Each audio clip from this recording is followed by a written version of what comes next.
Good evening, everyone, and welcome to the City of Mason. Tonight is our April 27th council meeting.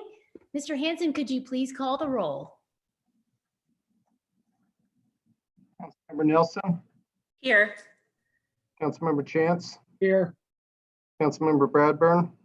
Present. Councilmember Stricula. Here. Vice Mayor Guild. Here. Councilmember Hunterlaw.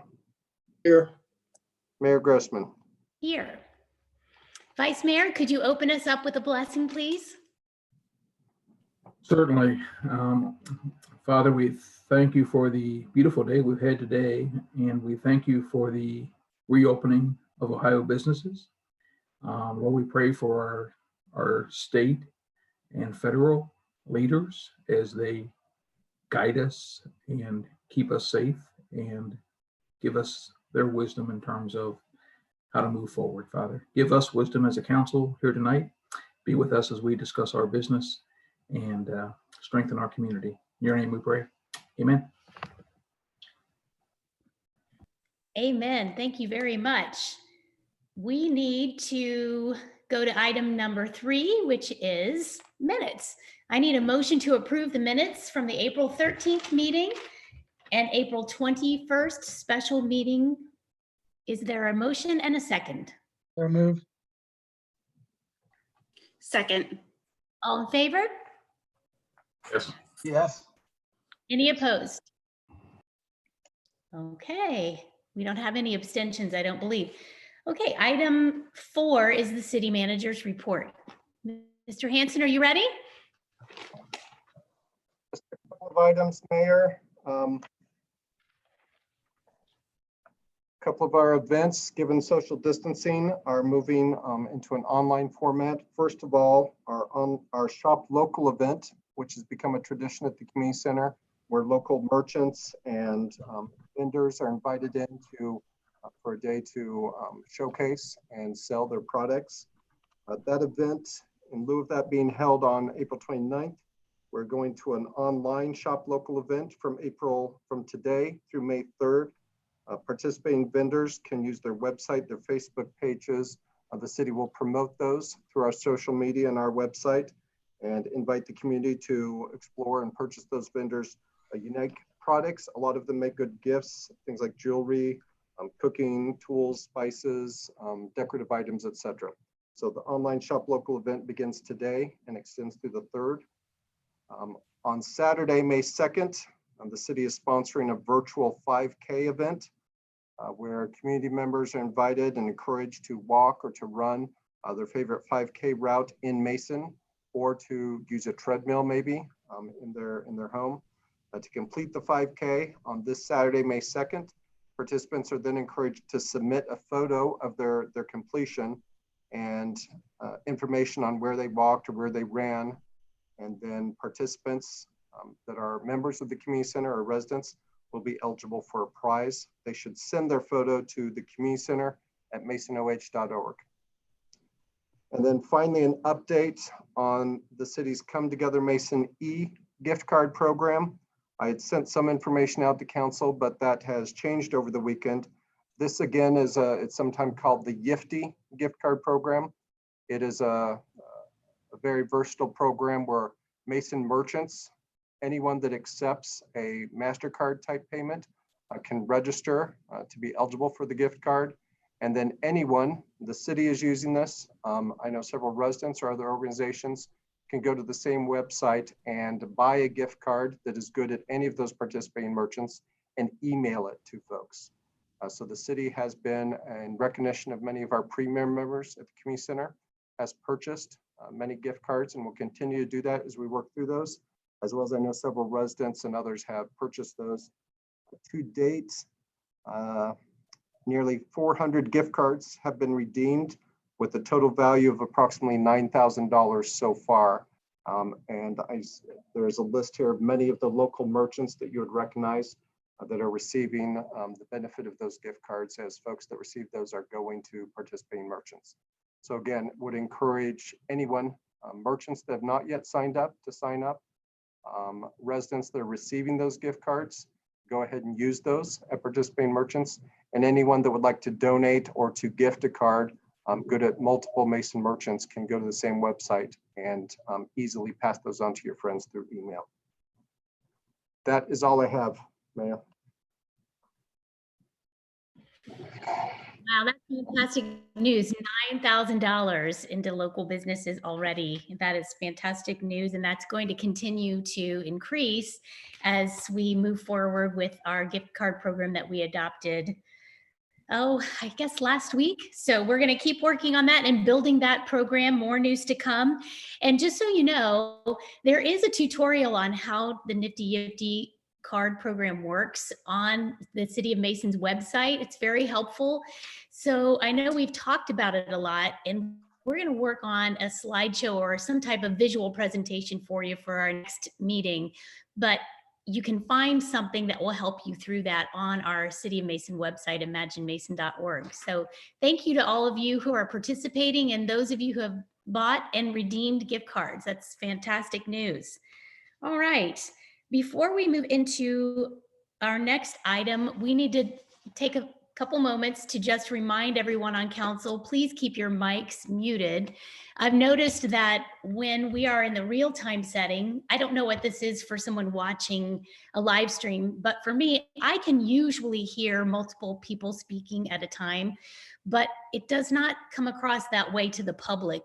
So when interruptions occur and mics aren't muted, the audio is lost for the person who was originally speaking. And so a lot of meaning and content is lost as well. So a reminder to council, please keep your mics muted so that the public can hear and understand. We need to talk one at a time. Just raise your hand and I'll get to you as soon as I can. And just so the public knows, there are times when the chair does need to interrupt. And I know that I've been getting some feedback that it might seem unfair that certain people get interrupted by the chair more than others. I don't catch everything, but I'm doing my best to work fairly with everyone. And sometimes the chair does need to interrupt and make a ruling on a potential rules violation.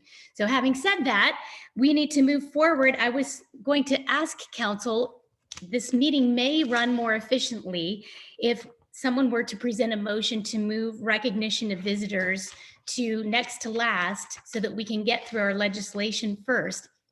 That might be a more efficient way to run the meeting. Mrs. Heft, I see that you might have something to say about that.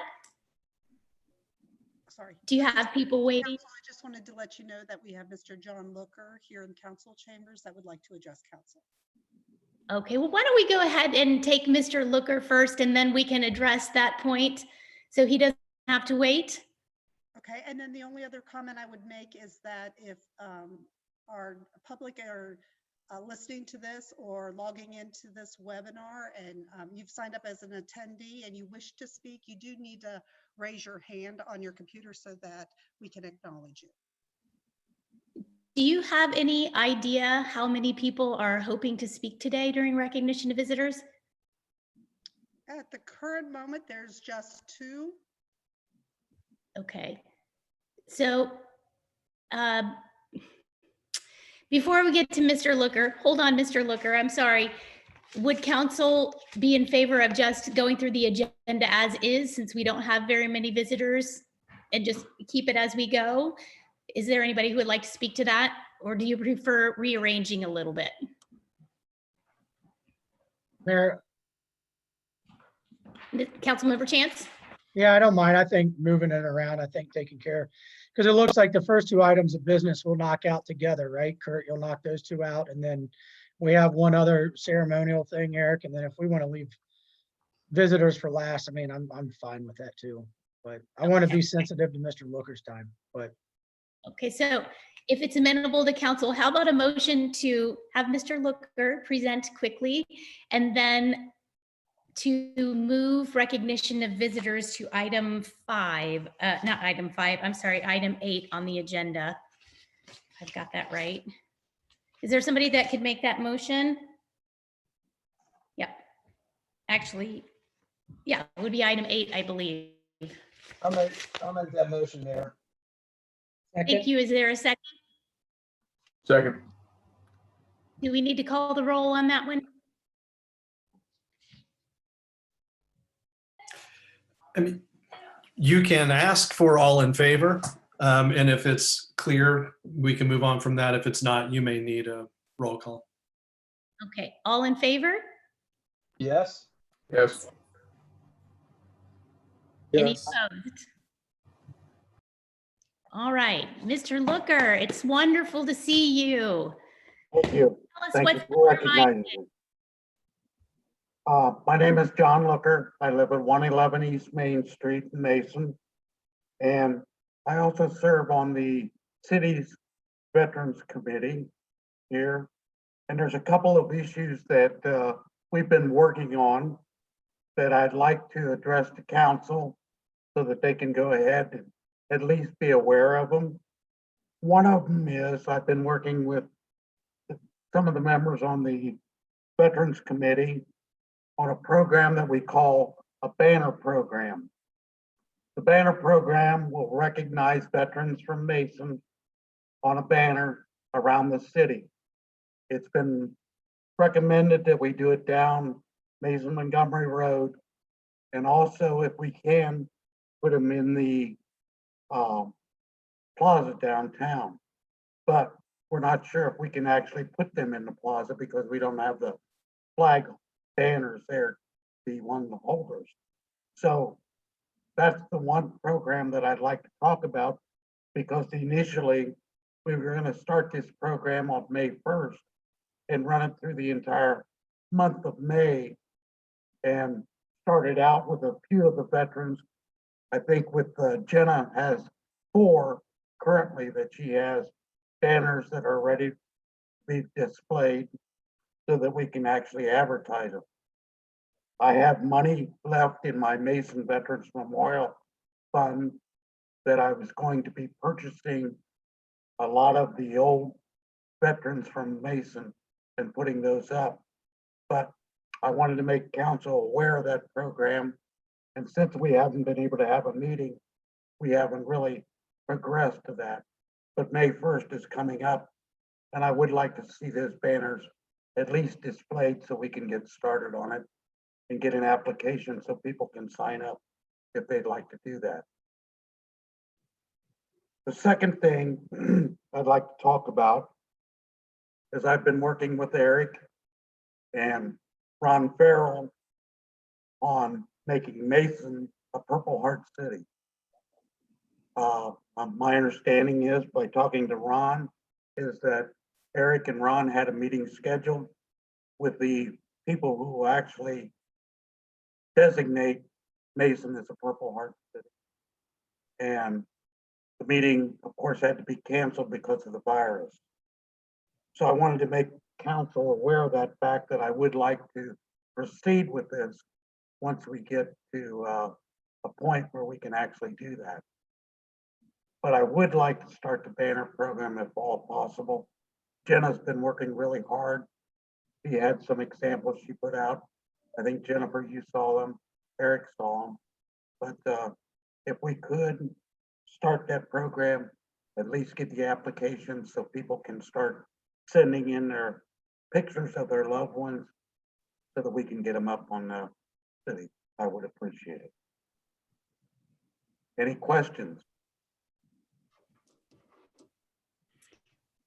Thank you Mr. for Bradford? Mayor, to Mr. Luffer, do we have, has the administration made any pictures of any samples that they could send us, since we can't kind of, meet as a group? I've been working with the Historical Society, and the Historical Society has a lot of the old veterans from Mason there that they sent me examples of, and I've got probably 20 of them that I'd like to pay for with the money that I have left from the Mason Veterans Memorial, since we had to disband that since I was probably the only member left. So we did do that through Mike Gill. Mike helped us take that down, and now we are, it's just the money that I have to spend. I have a little bit of money to spend. That answer your question, Tony? Mayor, back to John. Yes, I think it did. Sounds like a good program. Unfortunately, I'm sure a number of them have, maybe all of them passed, but there is a sacrifice out there. And, you know, one of the things I think some people forget at the time is the sacrifice they make. And that's why we have the eternal flame out at the memorial. Thank you, John, for your efforts. Thank you. Any other questions? Thank you. Mr. Looker? Yeah. Oh, I lost him. Hi, I have a question. You said you had money to buy 20 banners. 20 Were banners. you had you hoped to buy more than 20 this year, or was 20 your goal? 20 is the original start, and we're going to get some of the old veterans like Joe Barr and some of those veterans. I've already got permission from his family. One of the things we have to do is go ahead and get permission from the families before we can go ahead and put these banners up. So I've got 20 that I do have some kind of confirmation that they would love to have it put up. Wow, that's fantastic. Thank you for that effort. It's going to look Thank you. great downtown. Mr. Hanson has some updates for you, so if you can hang out there and listen, I believe you'll be happy to hear what he has to say. Thank you. I appreciate the recognition. This is an initiative that the Board of Veterans Affairs, which Councilmember Nelson, Stricula, and TJ, Councilmember Hunter Law, have been on, had started last year, progressed this year. Does not need council action. At least that program been working on. I think we're to the point now of really the particulars, which is kind of the printing particulars, how the graphic quality of the photos that are available, making sure how those appear on the banners, a couple of templates, how those would fit in. So I think it's down to some of the particulars of the work there, and then designating some areas where those could go so that folks can easily find where the banners are without a lot of record keeping or tracking by the city. I don't know and suspect that there will be delays in some of that, just as far as supply chain type of issues with folks doing the printing. I think Mr. Looker and Mr. Looker, I'd apologize that council has discussed this. I think our last meeting in the council chambers, our last regular meeting before Zoom, Councilmember Nelson gave an update on the program. So I think council is all well aware. It's just now some of the fine tuning and trying to get the cooperation of the circumstances and the environment we are to meet those. Mr. Looker, if we're not, and I doubt we'll be able to make May 1st like our ambitions, but we will find time this summer as well as probably repeatedly throughout the year to take advantage of the banners. The intent was to start with some historic figures that were veterans, and then open up and try and find a way to allow for folks to sponsor banners for their loved ones, but to do that in kind of a organized fashion before we got overwhelmed with response. So those things are in place. Mr. Looker has done a lot of the detail work and will continue to coordinate. I would apologize, John, apologies. This came up during our special meeting Saturday, and I had agreed to give you a call to make sure you were aware of that. And obviously I didn't do that yet, but I'll call you this week, I promise. Yeah, I'm sure. Can I bring up one more thing while I'm here, please? Probably we will be canceling the Memorial Day parade this year, depending on circumstances. But I've met with, I do Zoom meetings with both the VFW and the American Legion. And probably what we're going to do is, again, go ahead and have, after the virus is over, have a big meal for all the veterans in Mason. So again, we'll probably have to cancel our Memorial Day parade, which is the first time in I don't know how many years. Thank you. Thank you, Mr. Looker. That's disappointing, isn't it? Yeah, we do not want to cancel that parade, but that may be the reality that we're in, but we can look forward to reuniting with a special meal, and let us know how we can help you with that at the city. Okay, so it's time for item 6 on our agenda, Ordinance 2020-47. I need a motion to read by title only. So moved. Is there a second?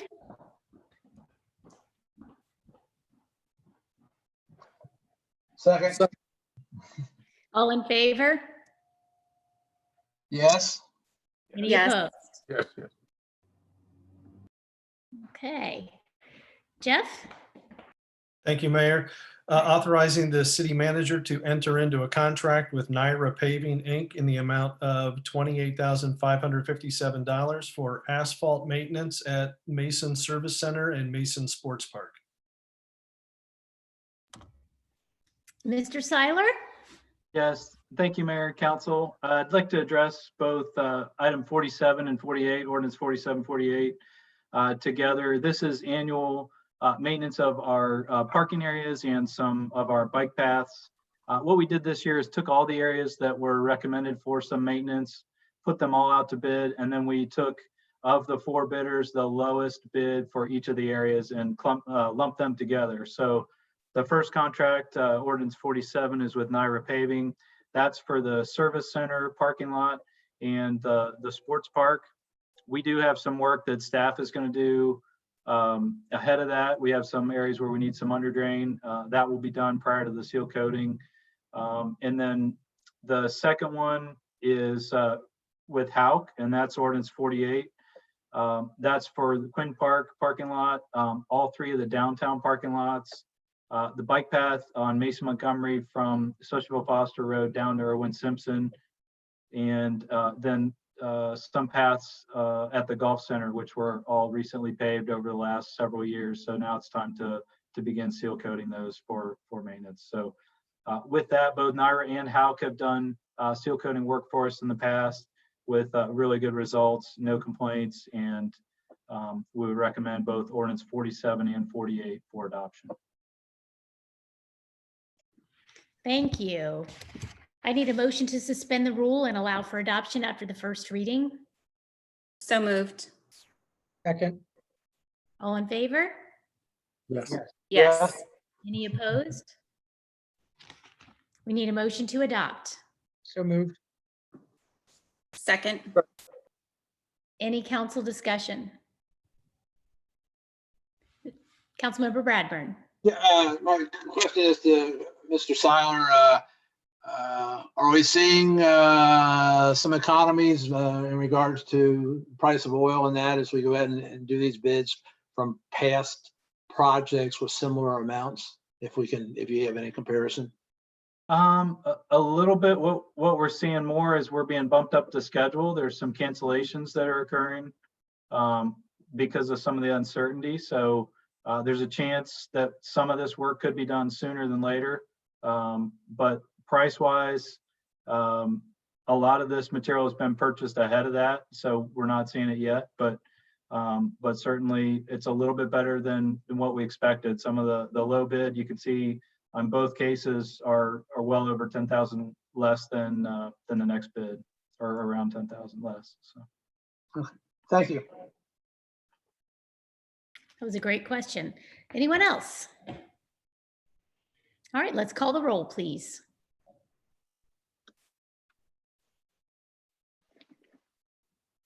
Oh. All right. Lisa R., if you're watching, we miss you. I'm sorry, Lisa. Councilmember Chance, Yes. Councilmember Bradburn, Yes. Councilmember Stricula, Yes. Vice Mayor Gilb, Yes. Councilmember Hunterlaw, Yes. Mayor Grossman, Yes. Councilmember Nelson. Yes. Item 7 on the agenda is ordinance 2020-48. I need a motion to read by title only. So moved. Second. All in favor? Yes. Any Yes. opposed? Jeff? Authorizing the city manager to enter into a contract with Hauk Asphalt Maintenance in the amount of $50,402 for asphalt maintenance at Quinn Park, a portion of the bike path along Mason Montgomery Road, downtown parking lots, and specific golf center cart paths. Kurt? Yes, this is the second ordinance with Hauk, and nothing further to add, Mayor. Okay, I need a motion to suspend the rule and allow for adoption after the first reading.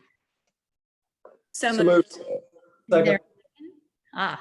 Thank you. We got that. All in favor? Yes. Yes. Any opposed? I need a motion to adopt. So moved. Second. Any council discussion? Seeing there is none, let's call the roll. Councilmember Bradburn, Yes. Councilmember Stricula, Yes. Vice Mayor Gilb, Yes. Councilmember Hunterlaw, Yes. Mayor Grossman, Yes. Councilmember Nelson, Yes. Councilmember Chance, Yes. Item 8 on the agenda is Ordinance 2020-49. I need a motion to read by title only. Removed. Second. All in favor? Yes. Yes. Any opposed? Hey, Jeff? Authorizing the city manager to enter into an agreement with the state of Ohio, Ohio Rail Development Commission, and the Indiana and Ohio Railway Company. Mr. Seiler? Yes, thank you, Mayor. This is for improvements to the 42 Reading Road and Tylersville at-grade railroad crossing that I'm sure you're all are familiar with. That's the source of many complaints to me specifically. I get calls on it monthly at least. And the reason for that is the rubber panels are degrading just with the years that they've been out there. Those have not been manufactured with it in the last 20 years. So the railroad can't get new rubber panels to replace. In addition, just because of the age of the crossing, the ties below the track are degrading, and that's what they anchor the rail down to. So what happens is, as those ties degrade, the rail starts to bounce as trucks mainly go across it, which leads to the rubber panels being further degraded, creating potholes near the rail. So what city staff does is when the railroad does maintenance out there, generally we end up hauling asphalt for the railroad crews to backfill those holes, and we try to help them maintain as much as possible. More recently, we've tried to work with the railroad and Ohio Rail Development Commission to get some federal funding for total replacement of the track. And we've recently heard that we were successful in that. ORDC has agreed to fund 100% of the design that the railroad would do, and then 50% of the construction. The railroad estimates that it'd be about a $600,000 improvement. And then what ORDC is proposing with this agreement is that the railroad provide the other 30%, with the city providing 20% towards the construction costs. This reconstruction, what we would be shooting for is between June and August of next year when school is out. Unfortunately, this would be a perfect year to do this work because the 40,000 cars a day that normally go across that is about half currently. Unfortunately, the railroad contractor is booked up and can't accelerate the project, but the goal would be to do it next year. It's a 10 to 14 day construction. It would be a total closure of Tylersville Road east-west because they have to have continuous pieces of rail through that intersection. So there's no way to do partial construction on this. So they would totally remove the existing crossing, all the ties, and then replace it. So with that, what this ordinance is for authorizing the city manager to sign this contract that will allow ORDC to start to fund the design. The railroad can proceed with the design and get their bidding done. And then next year would be when we would incur the expense and we would pay 20% of the actual construction costs for the crossing work. So with that, ordinance 2020-49 is recommended for adoption. If you have any questions, I'd be happy to answer them.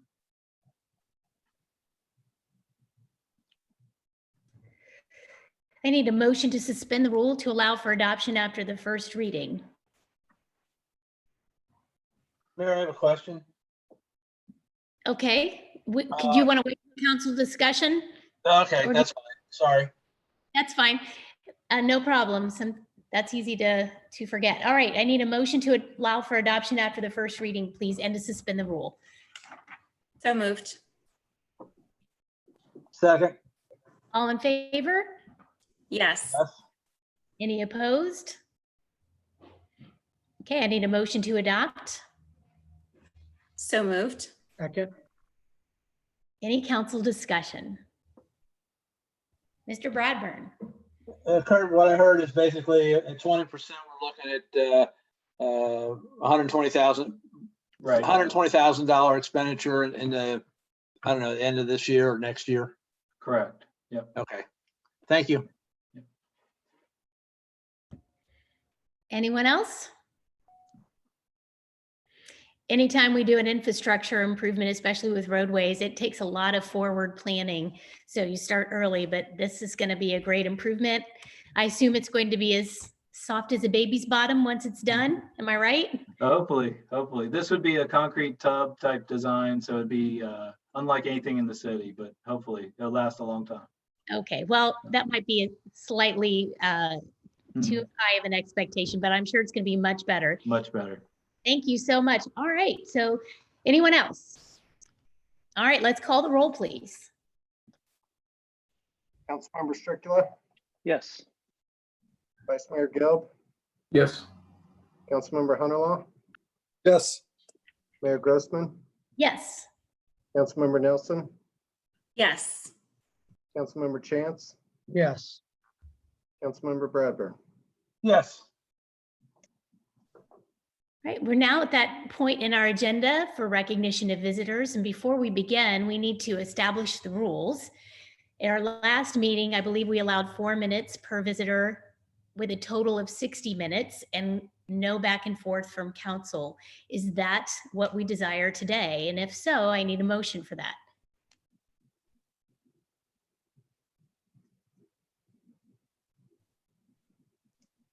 Mayor, Councilmember Chance? have we had any more join that we know of, Eric or Jennifer? It looks like there's 7 attendees total and 3 hands raised. Okay. I think we have plenty of time for 4 minutes. Does that work? Yeah.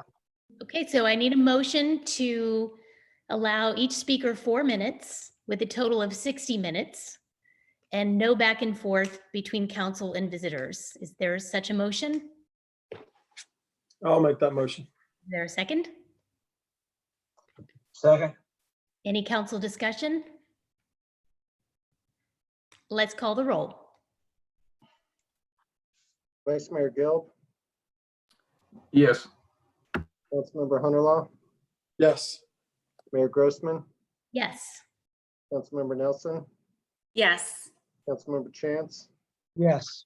Councilmember Bradburn, Yes. Councilmember Stricula. Yes.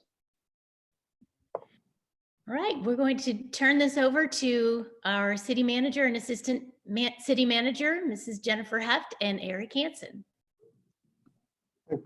First, Jennifer, do you have guests down there? I have Mr. Looker who would like to speak again. Okay, so maybe while Mr. Looker's coming up, would just remind folks that are attending through the Zoom meeting to raise their hands. Jennifer will remind you of the 2-minute time limit. If perchance we have to drop you out, I'm sorry, 4-minute time limit. I think we'll be able to manage it, but there's the possibility that you'll be dropped out of the meeting after you speak and you would need to go back to the stream. I think that covers it though, Mayor. I think, John, ready to hear from Mr. Looker? Yes, and then Mr. Looker would be followed by Ms. Brandy McKinney. Mr. Looker, if you'd like to address council. I would like to address the stimulus package for small businesses. As you well know, our American Legion and VFW post here in Mason has been closed. And we still have. I wanted to know whether or not we were eligible to apply for the stimulus package. I understand it's still on hold. Is that correct? 2043, I think is the order.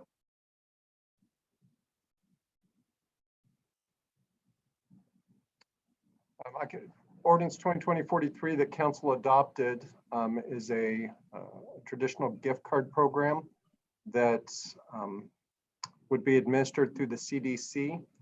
The CDC is considering how they would go about doing that, and we would need to enter into a service agreement with them when that's done. So when council adopted that was not the proposal the CDC made, so they need to take some time to consider how that aligns with their mission. And that's the stage we're in now. So I don't have answers for the questions you're asking.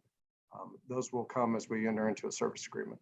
So would the VFW and American Legion qualify for stimulus under that program?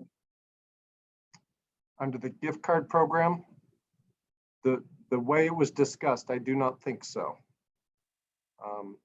But like I said, the details, the CDC needs to come with a service agreement that would spell some of that out. Well, with both of our service clubs, we have financial obligations for electric, and we've gone through the CARE program to help with some of that stuff. But we also have our bartenders who depend on that, and we are paying our bartenders as if they were working. However, they're still missing all the tips that they would receive. So a lot of them are still in financial need to be able to be helped to get stuff done. So I guess that the VFW and American Legion would not qualify as a small business.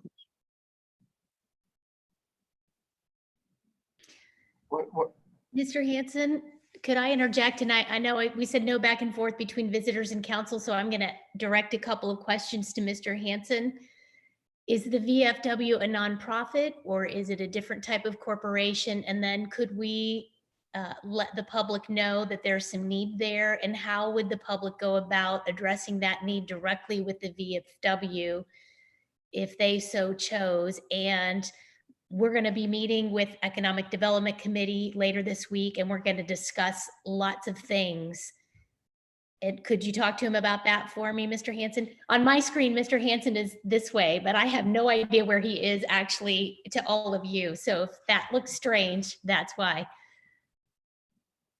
What I was going to say, John, is that as we have discussions with the CDC, this is one of those scenarios that I'll mention to them to make sure it's factored into how we consider that program if it moves forward. And as the mayor mentioned, city council, committee specifically, and then ultimately council is considering other avenues where the city may be able to provide assistance. Obviously, this is one of those scenarios that they're all aware of now, and I'm sure we'll factor into that. And then I think to the mayor's other question, and this is a good forum, and there may be other forums that develop to the extent that the Legion as a nonprofit can accept donations. I think we would be encouraging folks to donate to the Legion and to find a way to contribute both to what the revenue loss that you're having now, as well as to your overall mission. And again, if there's opportunities that the city can cooperate on that to get the word out, absolutely want to be there to do that. One of the things I'd like to mention, as probably a lot of you know, I serve as a commissioner for Veteran Services. And we are offering to our veterans, and if you could put this out somewhere, I'd appreciate it, is relief funding for those veterans who've been laid off. And of course, their income versus their expenses has changed a lot, being laid off or whatever.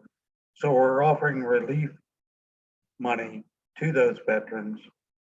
So all they have to do is apply through the normal process. And I'm not sure if I need to get something to you that explains that. I'd appreciate it. Absolutely. Anything you have to forward, we will use that. I know I'm up with my 4 minutes. Thank you. Thank you, Mr. Looker. Next up is Miss Brandy McKinney, and she will be followed by Miss Joy Bennett. Miss McKinney, if you'd like to address council.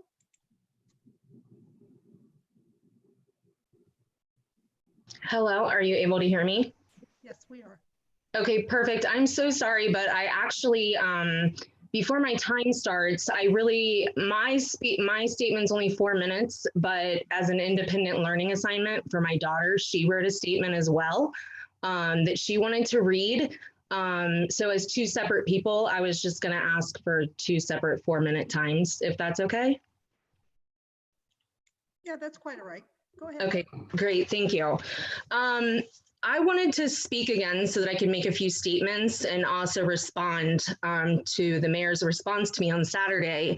I think that I was misunderstood when I spoke because I was not asking for any help whatsoever from the city. I was explaining that even a person in my personal and financial situation wants the city to help these small businesses. I'm telling you that these businesses will pay it forward. After speaking on the call, I was reached out to by 5 business owners, as well as Sherry from the CDC, offering to help myself and my kids. They're not making any money right now. And in fact, they're losing money. And they were just so genuine. And I just truly felt the love from each and every one of them.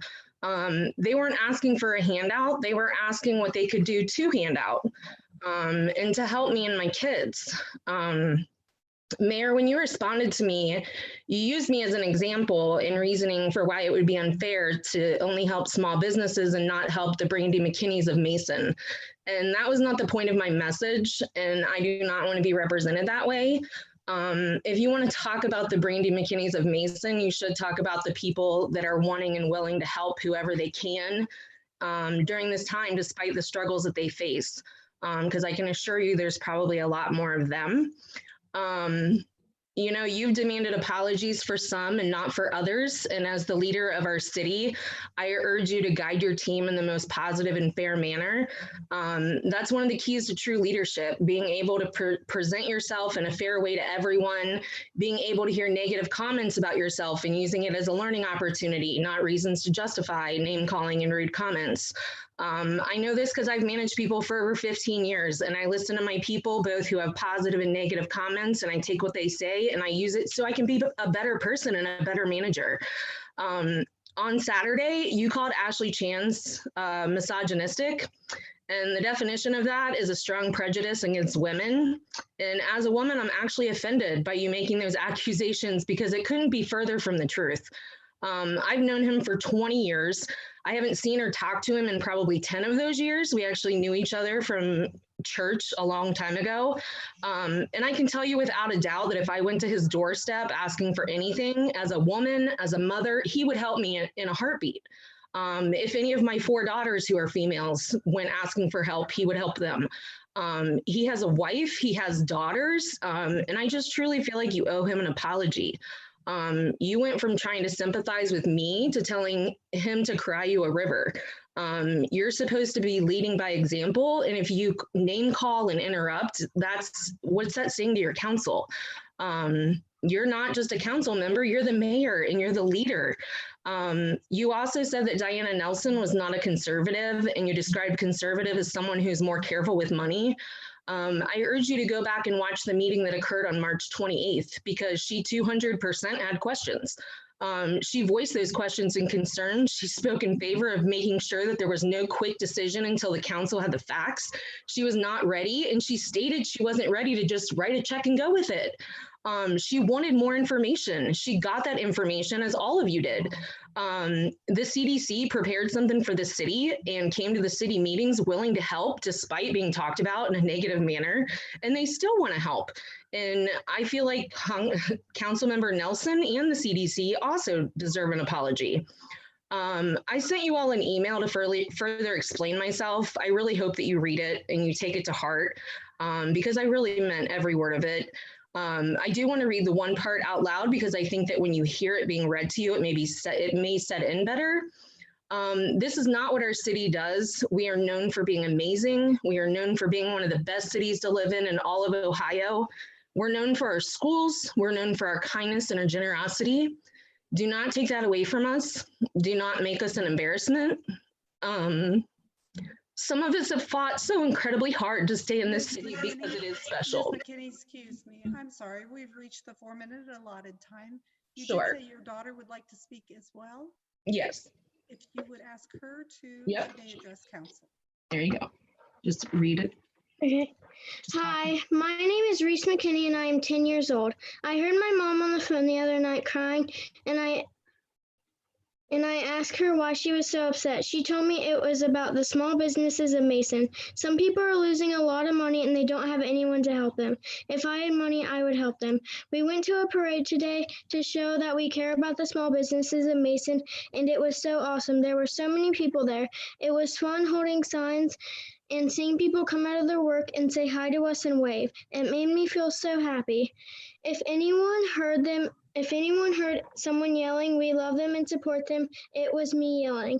I wanted to say that you guys are mean to each other a lot and I don't understand why.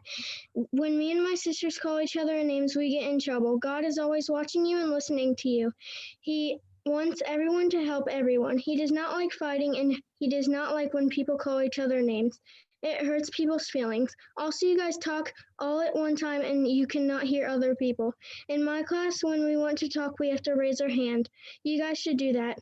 If anyone can talk, then everyone can talk and everyone can hear everyone. And be nice, please and thank you.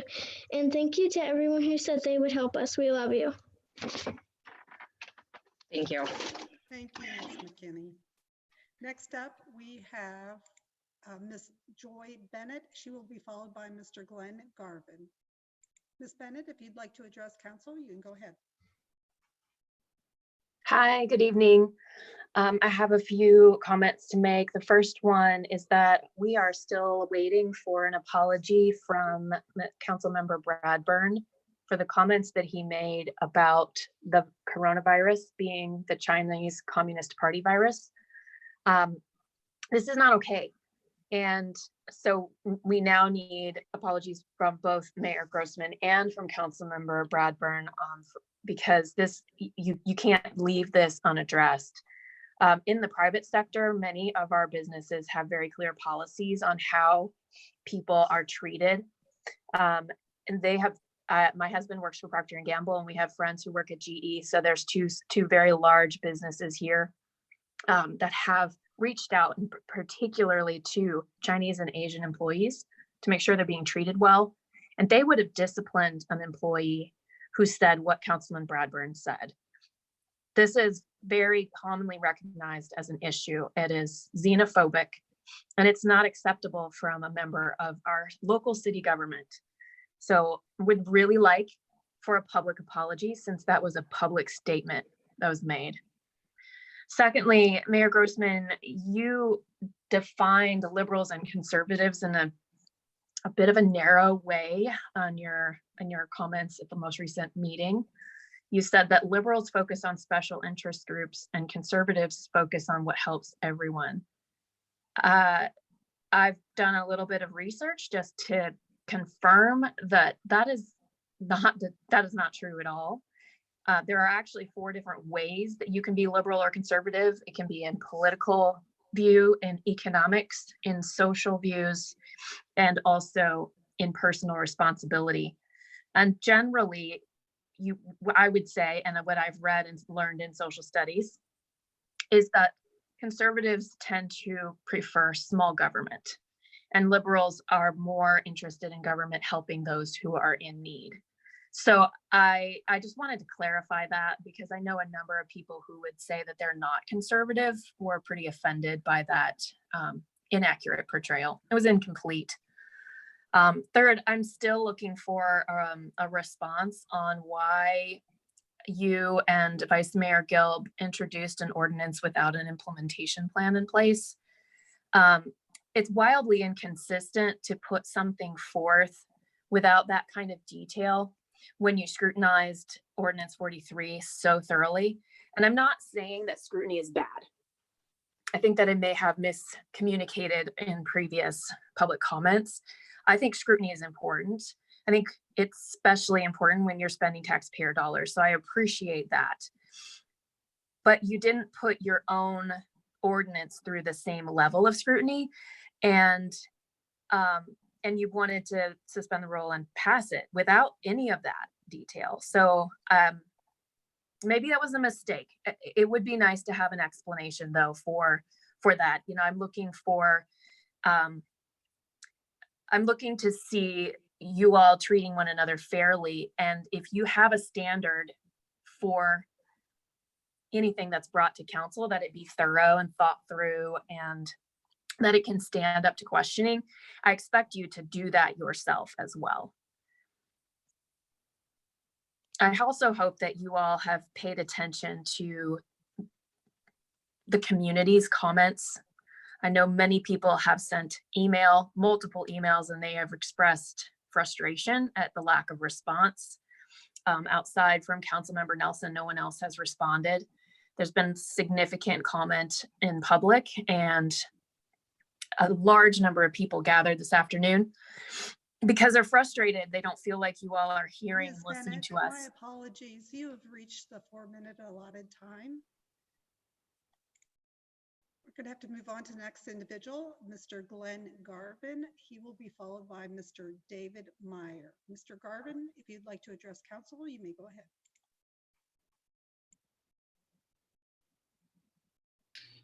ahead. Yeah, thank you. And kudos and full support for what Brandy McKinney just said. I was really moved by that, and she made some excellent points, and I'll hopefully get to the apology part as well. But I think she just did a great job articulating that.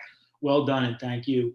Let me say I'm proud of the Mason residents today, the small businesses who attended a car parade in support of the Mason small businesses. This was a patriotic and empathetic showing. It continued to put an exclamation point on the fantastic support of this community who continues to voice their extraordinary support for these businesses.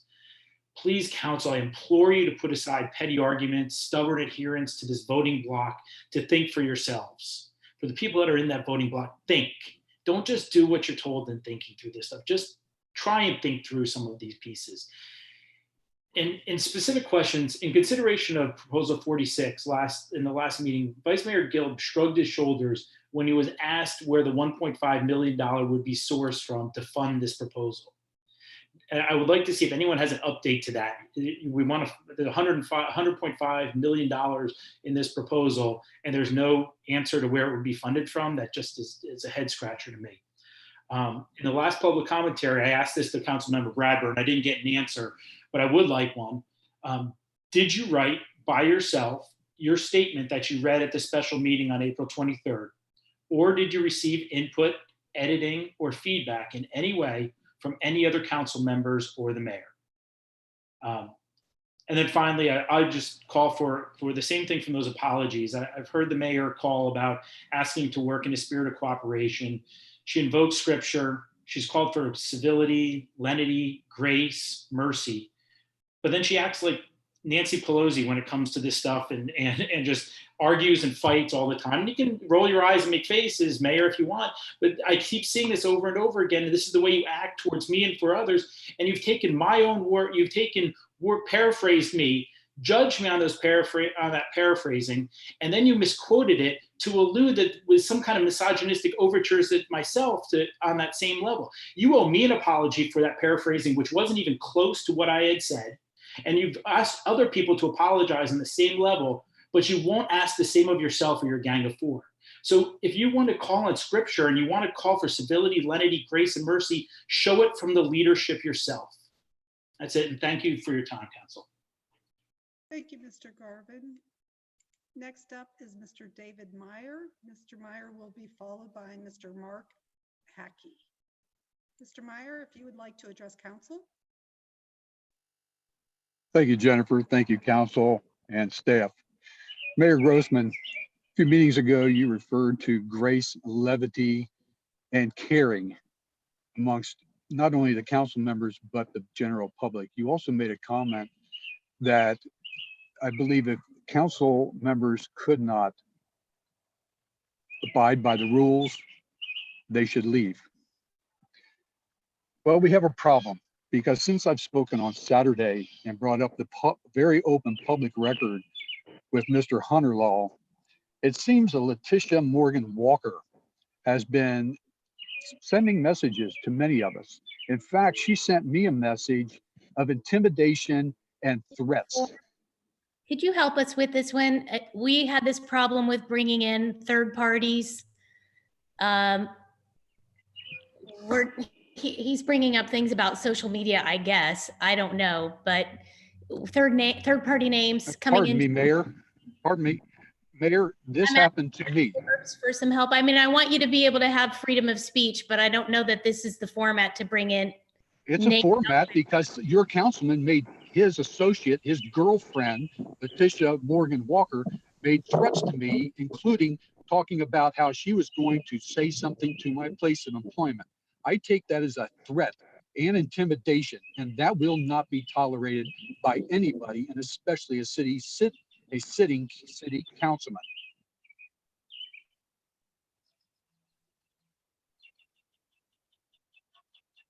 Now, Mayor, I would hope that you would stand up and have a discussion with your council person about such activity. That his known associate, his girlfriend, is making threats and intimidating residents of this city. That will not be tolerated. Thank you for your time. Thank you, Mr. Meyer. Next up is Mr. Mark Hackey. Mr. Mark Hackey will be followed by Mr. Jordan Arnold. Mr. Hackey, if you'd like to address council. Hey, can you hear me? Okay, great. First off, I just wanted to actually thank the city of Mason. I'm a 20-year Air Force veteran, and when all of the restrictions first started happening, I actually received a call. I don't remember the individual's name, but from somebody there at the city, just calling to see if I was okay. That is the type of thing that this city is about. That is what makes me proud to live in Mason. That's what makes me proud of what our city does. I wish I could say the same for the rest of what's going on. You know, everybody said mostly what I already had down to say, but you know, when we talk about 2020 46, it's just been so inconsistent what's going on. You know, we've heard about 2020 43 and all the scrutiny and all the delays and everything that happened with that ordinance. And in the end, it was turned into something that's practically useless. And now 2020 46, when it was first introduced, there was an attempt to suspend the rule for a second reading. Why would you do that? Because you wanted to approve it that night.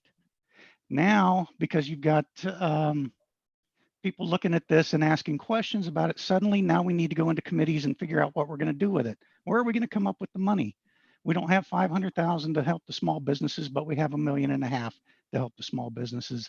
It's just everything is completely inconsistent and not the way things should be run. Mayor, you're responsible. You are the leader of this city.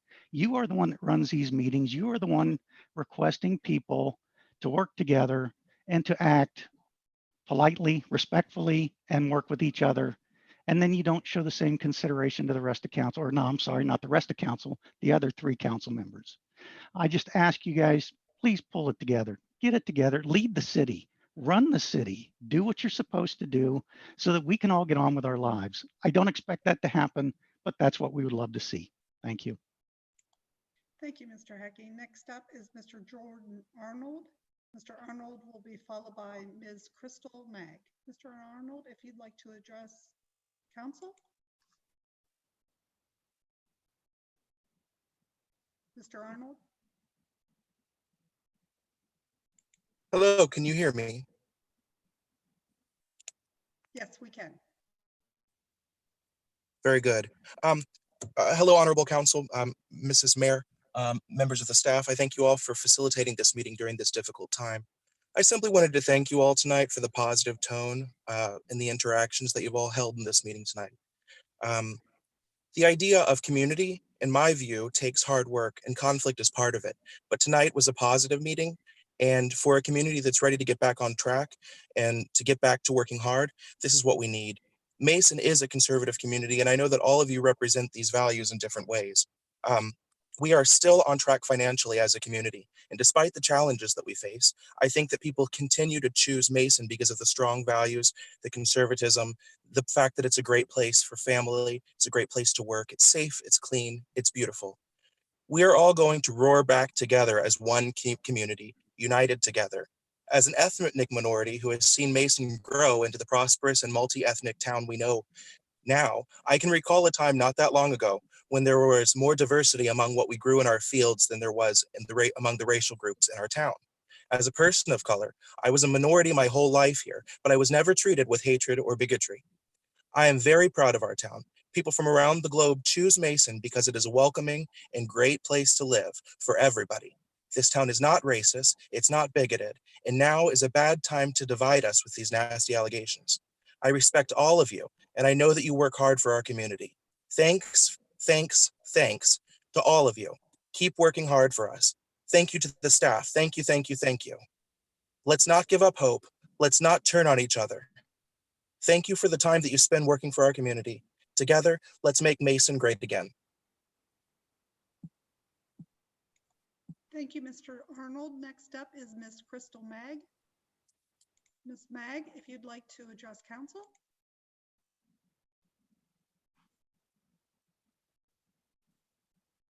Ms. Mag? Hi, can you hear me? Yes, we can. My apologies, I hit the wrong button. Okay, well, thank you again for the opportunity to speak tonight. And I echo some of the other thanks from my fellow Mason citizens, just saying thank you for showing signs of improvement towards working together as a team. It was refreshing to see the good dialogue take place last Saturday when members were given the opportunity to speak. And again, tonight, it's great to see you all working together as a team. I did just want to address one point and say that although I was in favor of the $500,000 grant, as were many of my fellow Mason residents who quickly signed the statement to that effect, the difference of opinion on this council is not the most troubling thing that I've seen. What I am most troubled by was how blatantly 3 members of council had been silenced. Council members Chance and Nelson were pushed to the point of breaking Robert's Rules of Order because that was the only way that their voices could be heard. Instead of allowing them to speak properly and follow Robert's Rules of Order, issues remained tabled or meetings were adjourned before they truly started. And this led to their desperate plea to have discussion. As I mentioned Saturday, we elected all 7 of you, not 4, not 3, but 7. So I feel it's an abuse of power, in my opinion, not to allow all the members speak when they so obviously wanted to help our city during this global crisis. Even when Councilmember Stricula tried to follow the rules and call points of order during the April 23rd meeting, he seemed ignored. To me, this showed blatant favoritism from the mayor towards the 3 members of council who had been voting with her. Mayor, as leader of the council, I really call upon you to lead the apology to the 3 members that you helped silence. I call upon the vice mayor and council members Honorlaw and Bradburn to follow with apologies. Finally, I'd also like to say a few thank yous. Thank you to Councilmember Stricula for being the leader that this city needs. I witnessed you exercise passion, frustration, grace, and even issued an apology for when you felt it was in order. That's something we could certainly afford to see sincerely from other members of council. Thank you for being the first to rush with your bucket of water to help our city. Thank you to council members Chance and Nelson for fighting to be heard and for encouraging the public to speak and not be silenced. I appreciate that you recognize that we all have voices and you encourage us to use them. Thank you to Councilmember Honorlaw for offering to help citizens who needed lawn care assistance. I think that's the exact spirit that embodies so many Mason businesses. So it's a bit ironic to me that we wouldn't immediately vote to help them with the grant, but nonetheless, I do sincerely thank you for extending that assistance. And lastly, thank you to Councilmember Bradburn for not motioning to end the last meeting on Saturday before everyone was finished speaking. I know you started to make the motion, but you allowed others to continue speaking, which is exactly what we need, and I appreciate it. Please continue with this level of respect to your fellow council members. Thank you again for the opportunity to speak tonight.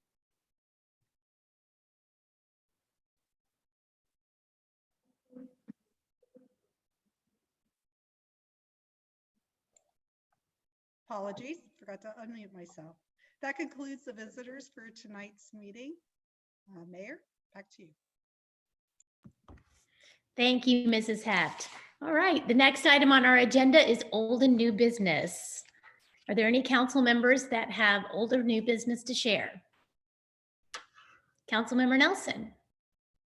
Hi, Mayor, thank you for allowing me to speak. And I want to thank you for scheduling an economic development committee meeting.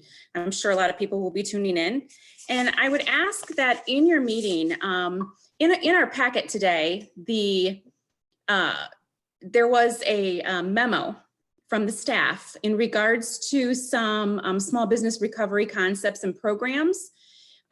that they had put together. They have actually been working on this since the beginning of the pandemic. And I just kind of wanted to go through quickly some of the points that they had pointed out. One is the Concept Business Service Program, and I'm just going to read quickly what they are. The intent of this program is to provide immediate relief and is targeted to local storefront type customer facing small businesses with 50 or less employees. It would allow an opportunity to work with local businesses in developing a customized partnership that is supportive of the operations and beneficial to the city's mission.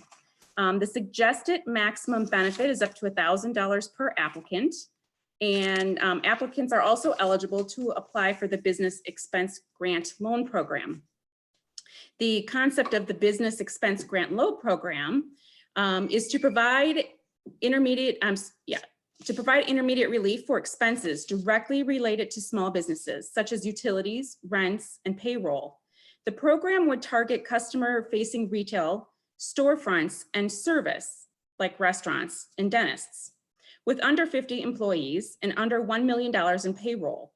It would encourage a step toward a long-term sustainability of our local business economy. The suggested maximum benefit ranges from $2,500 up to $15,000. The funding amount would be based on a formula with the city income tax withholding. And the third program is the Concept of Economic Development Forgiveness Loan.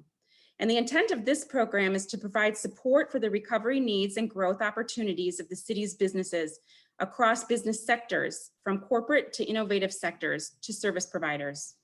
This is expanded outside the industry and manufacturing sectors to include service providers that support the local community, but are in a large payroll category. The objective is to provide financial support to aid these sustaining companies currently located here in Mason, and allow Mason to also consider the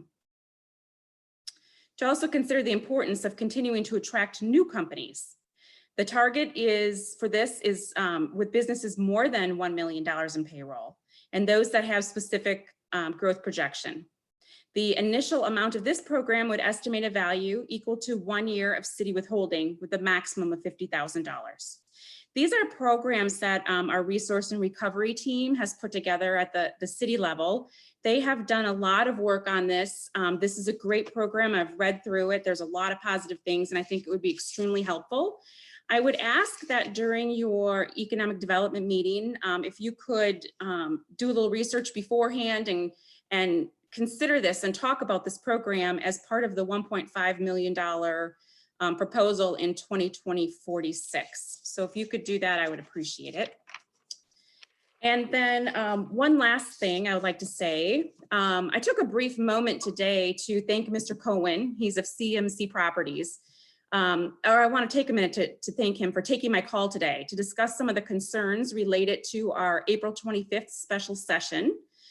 Jim has spearheaded some terrific projects around different cities, and it's benefited both the city and the residents. And over the years, he's done some really great work. I'm sure you've probably seen some of it in Hamilton and in Loveland. He did give me, I did ask him a lot of questions, and he did give me his personal assurance that neither he nor his company will benefit from any of the previously undefined resources provided under the economic stimulus ordinance that we had discussed. And I believe him. So I just want to say thank you to Mr. Cohen for his continual interest in our community. And I look forward to working with him as we plot out long-term growth of our wonderful city. So thank you very much, Jim. That's all I have. Thank you. Thank you. And this is the plan we are hoping to digest and go over and process as an economic development committee. Staff has been working so hard.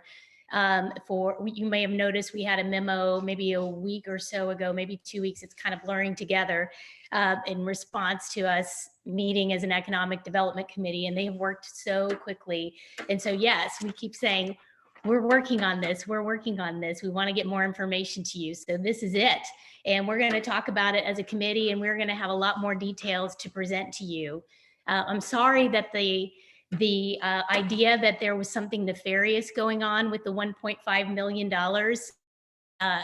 took on a life of its own, and some of you just in social media and on council, including Councilmember Nelson, got ahead of the story with a different idea on what was really going on, but we're working on it and we are motivated. And so now we have to figure out how to put it all into action. Is there anyone else who'd like to share during old and new business? Councilmember Stricula, I saw your hand first. Mayor, I don't know if this is appropriate here or not, but I do want to just quickly thank the residents for speaking tonight. I know that that's difficult, all of them. Thank you for taking the time. But specifically, I just want to thank Mr. Looker for his service to this country and now his continued service to the city and the great things that he's doing with the veterans banners. I only had that one meeting with him on the Veterans Board, but I look forward to getting back to working on that board with him and appreciate his support of the community and the veterans in this community. Thank you. You're welcome. That was a great time for that. Thank you for that. Councilmember Bradburn, did you want to go next? And then we'll get to Vice Mayor Guild. We're in old, new business, or they both combined, I guess. Anybody? Okay. I guess new business, if there's no problem. Eric, I have a question on your incident command team that you've got going on. Do you have a medical advisor or anybody you're using possibly as a resource besides the Department of Health? Jennifer's shaking her head yes, so. I didn't hear your response. Jennifer? Yeah, we have a couple different people. The city's works with a medical advisor for the police or for the fire department in their responses, and he's advised us as far as the protocol goes. We also have a great partnership with TriHealth at our community center, and we have relied on their doctors and their experts to help advise us. In fact, the recent edition of Centerpoint that just came out has TriHealth's infectious disease doctor on it. And again, he's continues to help advise us on protocols and things that we should be following. We do have a conference call scheduled with a number of area fitness facilities as well as their doctors, actually scheduled for tomorrow to talk through reopening of fitness facilities. If you recall, TriHealth has the pavilion down in Blue Ash. And so we'll be talking with them tomorrow about how reopening fitness facilities. So yes, we've worked with several different medical providers. Thank you. Vice Mayor? Yeah, I don't know if it's old or new business. I wanted to follow up on something that Crystal Meg certainly asked for an apology. I certainly want to reach out to council and offer an apology if we've offended anyone.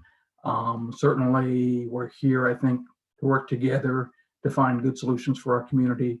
And I hope that we can continue to do that as we move forward. And just wanted to say, I'm here to work with you. I know that we all have our best interests for our community at heart. And again, I didn't mean to offend anyone. Sorry if we did. And look forward to putting this all together. Thanks.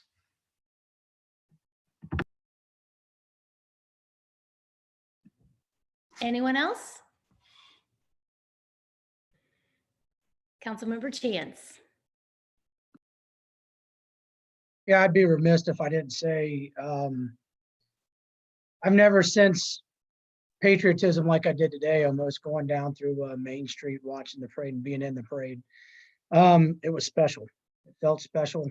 It kind of reminded me of the days back when we used to have the Heritage Day Festival up in town. It just felt right. It felt like family and felt like people stepping up and wanting to do the right thing. And I just wanted to thank you. I think there was close to 97 cars that were in that parade today. And it was genuine. It was folks that I don't think there was an R or D or a Republican or a Democrat. They were Americans, and that was very cool to see. I mean, from patriotic songs to the cars decorated in red, white, and blue. And in the same vein that you were talking about, Josh, my father's a retired colonel in the Air Force. And seeing that, that just gives it meaning. You know what I mean? It gives it meaning to what those folks have fought for.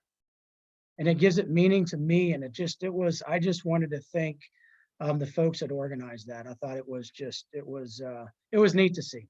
I know we've grown up here in Mason since I moved here in 1980, and Councilmember Hunter Law has been here a long time as well. We've grown up, and but today proved that we are still a small knit community and family. So again, thank you for those folks that organized that. Just it was really cool to be a part of it. So thanks.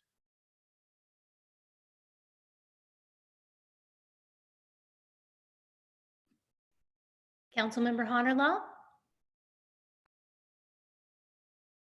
Thank you, Mayor. I wanted to follow Councilmember Gilb's lead there. I want to apologize to all the council for maybe my tone and if I've offended any of you and anything I might have said that was out of line. That wasn't my heart to offend, and I didn't mean to offend anybody else, which clearly I have in the past. So, and then I have no idea what this thing was about with my girlfriend. As first I'm hearing about it, I'm shocked. I'd say that did not happen. I'd be having a hard time believing my girlfriend did anything like this. So I'll have to look into it and see, but I'd just be shocked if something like that happened. So she's a great gal, and I'm pretty shocked. So well, I'll just have to call her and we'll have to get to the bottom of that, but it is what it is. She's her own woman. She's going to do her own thing. And that's the first time hearing about it. Thank you. Anyone else? Okay, I'll do my best to cover some of the things that were brought up. Thank you, Councilmember Nelson, for talking about the memo. That was great. And we're going to get to that. That was on my list for old and new business. You know, I've been hearing a lot of feedback from, oh, 1 second.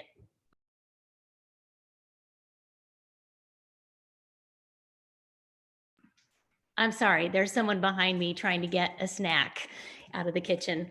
Kitchen's closed. Get. Okay, we've heard a lot about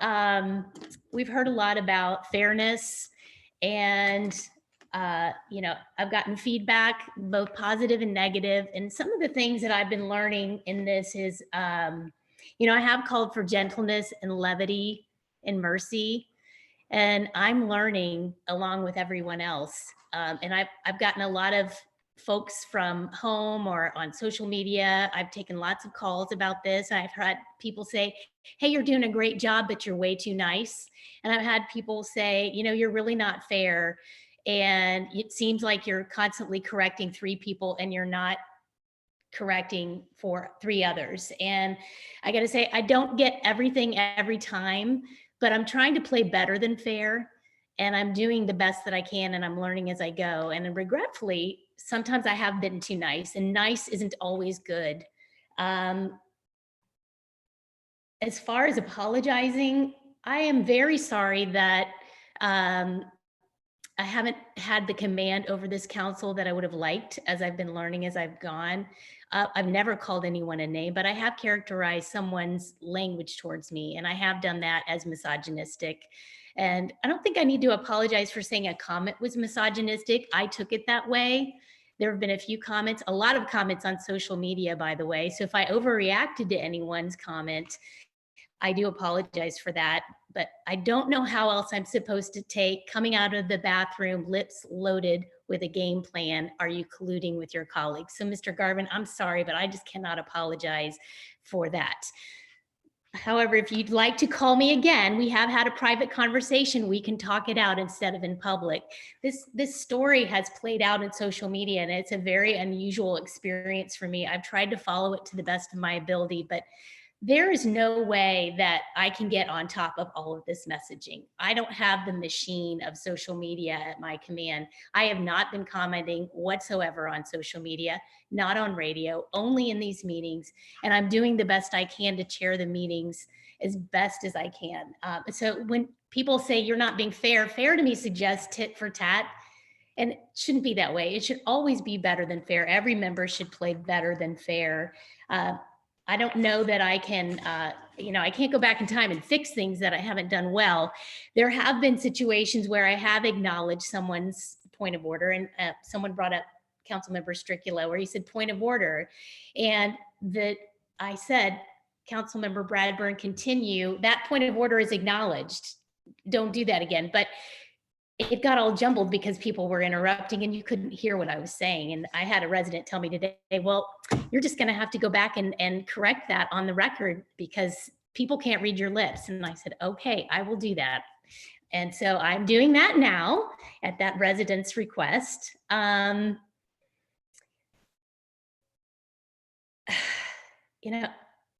think I've got most of that. I did prepare a statement. I kind of prepared a bit of an object lesson about what happens when Robert's rules aren't followed well and how things can get out of control. And, I'd like for this meeting to be 100% positive.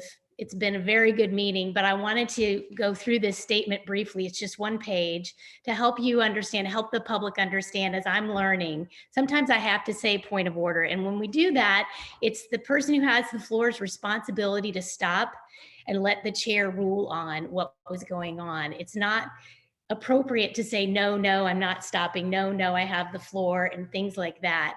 Or no, I don't agree with you.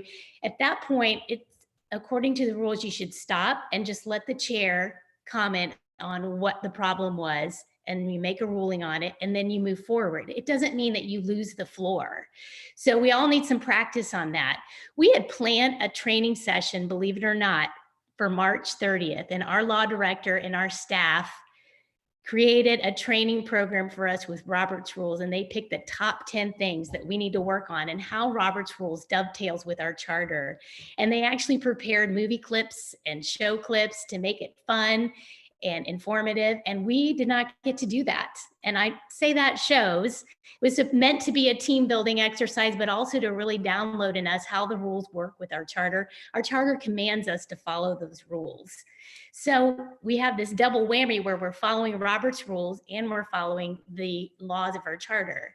So we're going to get to that someday, Mr. Forbes, because I know you all worked hard on that. And hopefully we'll have some fun doing that as well. And I'm going to keep learning as we go. And when I don't get it right, I'll do my best to get it right the next time. So I prepared the statement and I'm just going to go through this, and this circles back around to something Councilmember Nelson brought up, and it's in response to the statement that she made. I transposed a lot of it and looked at, when was I interrupting her? I had some comments that it wasn't fair. And so I wanted to go through and address when the interruptions occurred and why, at least a few of them. I'm not going to go through all of them. On number one, when Member Nelson said that at the last meeting, 4 members, quote, play games with the city, end quote, that's a derogatory mode of attack, and that violates Robert's Rules. So it's my job as the chair to say point of order, and we redirect on that. The second thing I've got is Ordinance 46 references, quote, economic development. Also, original Ordinance 43 referenced economic development. There's no secret hidden in either reference. Any money the city may spend to support small business for COVID-19 recovery in a broad sense is to support and maintain Mason's economy.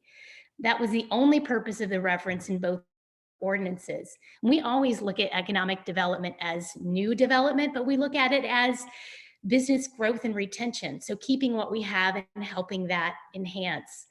That was the only purpose of the reference in both ordinances, and it's basically boilerplate language.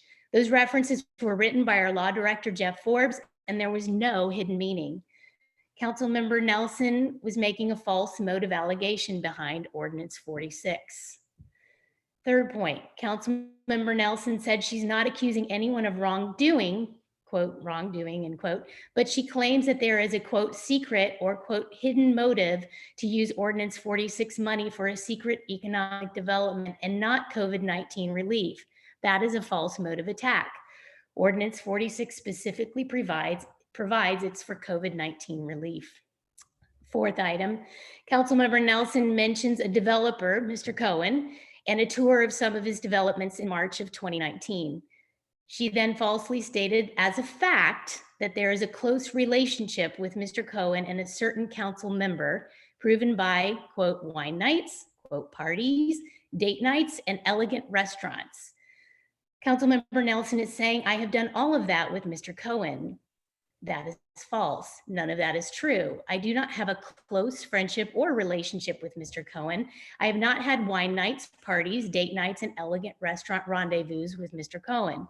As I mentioned at the last meeting, my husband and I had one dinner with Mr. Cohen and his wife.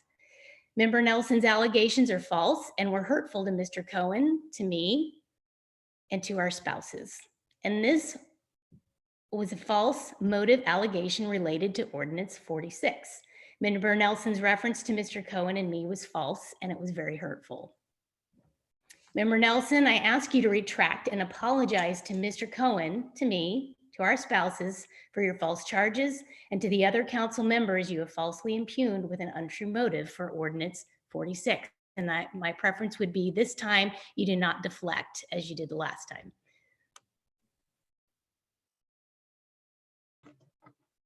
Is this old new business? Yes, and I'm handing it over to Councilmember Nelson. I'm just wondering why you can't, we had such a nice meeting, Kathy, and I'm not even going to respond to you. I think the facts are there for themselves, and I'm not going to respond.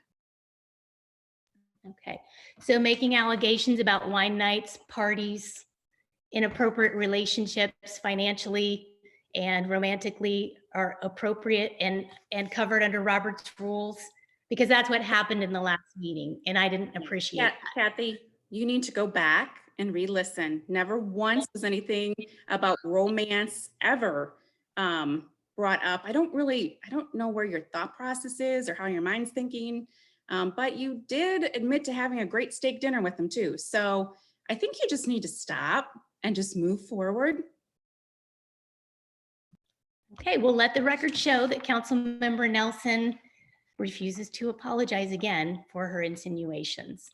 Okay, and we did have a positive meeting, but I wanted to give you guys this presentation on what happens when someone violates the rules. It's the chair's job to call a point of order, or someone from council, because that's an interruptible statement to make, point of order, and you address and make a ruling. Is there anyone else that wants to share any old or new business? Oh, and one more thing. It also shows that Councilmember Nelson, sometimes she just makes things up, and these things were made up. They're just false. And can I make a motion to adjourn?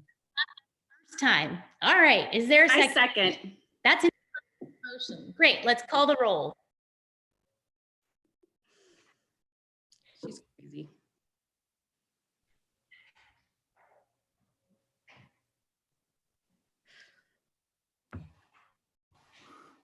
Yes. Councilmember Nelson, Yes. Councilmember Chance, Yes. Councilmember Bradburn, Yeah. Councilmember Stricula, Yes. Vice Mayor Gelb, Certainly. Councilmember Hunterlaw, Yes. Mayor Grossman. Yes. Thank you, Jason.